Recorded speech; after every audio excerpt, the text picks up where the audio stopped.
చాలా monkeys and deers కూడా కనిపించాయి. చూసారు కదా, క్లైమేట్ మొత్తం డార్క్ అయిపోయింది.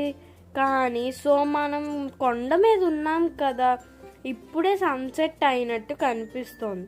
కానీ టైం చూసేసరికి అయితే 8 PM అయింది. మా దర్శనం అయితే 12 AMకి అయితే అయిపోయింది. అసలు మాకైతే నిద్ర కూడా లేదు. ఇప్పుడు మేమైతే భైరవనాథ్ వెళ్ళాలనుకుంటున్నాం.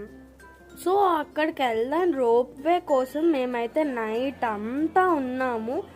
ఇంకా రోప్వే క్యాన్సిల్ అవ్వడంతో మళ్ళీ 10 kilometers నడవాల్సి అయితే వచ్చింది. నేనైతే భైరవనాథ్లో వీడియోస్ తీయలేకపోయాను. సో మేమైతే యాక్చువల్గా ఇక్కడ రిటర్న్ అయిపోతున్నాం. Okay guys, like and subscribe.